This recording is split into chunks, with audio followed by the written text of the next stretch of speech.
When it comes to the history of football, there aren't many stadiums as iconic as the Estadio Centenario in Uruguay. Home to the first ever FIFA World Cup, the stadium stands as a testament to Uruguay's rich football heritage and one that transformed the way football would be watched across the world. So join me in this video as we visit one of the most important locations in the history of world football. First things first, let's take a look at the history of the stadium, and while we do so, we'll be visiting its Museum of Football, which is rich in football heritage.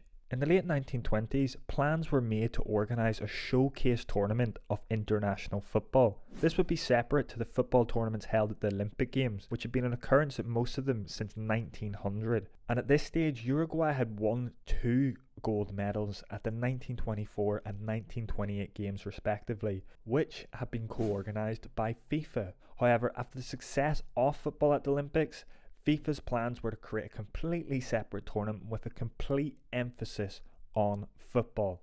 This would become the FIFA World Cup, and the country chosen to host the inaugural event was Uruguay. Having those back-to-back international medals, Uruguay were the best international team at the time, and with a tournament in their capital city, they were keen to showcase their talents, and nothing could propel their image further than a centrepiece stadium to host the tournament. So from mid-1929, plans and construction were rapidly started for a stadium that would eventually become the Estadio Centenario. Over the next months, 160,000 cubic meters of earth were excavated, 14,000 cubic meters of reinforced concrete were used to shape the stadium structure, and 200,000 rolls of grass were laid. This was an engineering feat that at the time would re-envision the way in which football stadiums could be built. Now if you just see this date here, 27th of November 1929, don't forget that's less than a year before the World Cup was actually held, and they needed this ground to be built. So you can see breaking ground on this date. By February they'd already started to construct kind of the main stands along the side here. And as you can see, they've just got a timeline essentially of how it was constructed. And the games were actually held in July, and this is what it looked like at the start of May. The pitch and the grass and the ground as such being brought in for the first time. That's the pitch being laid here on the 31st of May. And then suddenly, just a few months later in July, that is what it ended up looking like. But unfortunately, due to delays caused by weather conditions, the stadium wasn't ready when the tournament began, meaning that the opening 8 games of the World Cup had to be held at 2 other grounds in the city, the Estadio Gran Parque Central and the Estadio Pocitos. Then, on the 18th of July 1930, fans entered the stadium for the first time as Uruguay beat Peru 1-0. But before we hear about the rest of that tournament, let's get down to the ground and see what it looks like in modern times.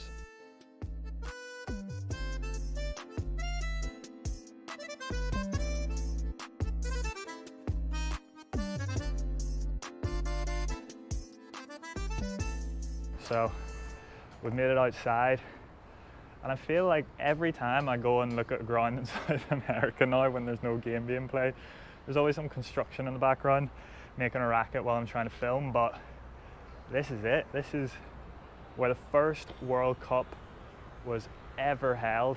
It's like a football and pilgrimage, and this is actually one of the first stadiums in world football that was built as a bowl. Now this style was a dramatic change from what was typical at that time, and as you can see, it just goes around in a circle here, and they're actually very relaxed about where you can walk in this stadium. But as I walk along, you can see how old some of these stands are. There isn't actually seats on these ones at the moment, but just think about being back then and think about the size of this ground. For someone in the 1930s, football stadiums were slowly growing, but even to see this now, this is a big stadium and it's impressive to see. But could you imagine back in 1930 coming here for the first time? The sight must have just been incredible. And there's actually a story behind this of when a Uruguayan player came here for the first time. He said, "Lads, look at this ground. we have to win this. We have to win the first World Cup. And that motivation would drive Uruguay to the final, where they played Argentina. In front of over 68,000 fans, they beat their neighbours 4-2, and with that they gained the prestigious crown of the first World Cup champions, which would etch Uruguay into the history of football forever. So a quick note as well, the Uruguayan national team do still play their home games at this stadium, and it has held many finals, cup final competitions for clubs as well. And I said just beforehand that this very much feels like a footballing pilgrimage. And why do I say that? Is because as soon as you step into this ground, your mind just switches like that to thinking about all these World Cup moments. You know, I'm thinking Maradona's run against England, the handball in the same match, you know, England winning the 1966 World Cup, never hear the end of it when you live in England. Wasn't there to see any of them myself, but I've been told, you know, by family members, etc., of what it was like when those teams played or those goals were scored. And, you know, thinking about my own memories myself, you know, the first World Cup I remember was 2002. I remember, you know, certain games being shown in school or being woken up beforehand for those games. 2014, that 7-1 against, sorry if there's a Brazilian watching, but that 7-1 in the World Cup semi-final for Germany against Brazil. I don't think that'll ever be topped in terms of shocks in football for me. I just still remember watching those first 25 minutes and just sitting there in silence, absolute silence, just wondering what is going on. And then of course Messi lifting the World Cup in 2022. One of my favourite football memories of all time. The best player, in my opinion, of all time has to win the World Cup.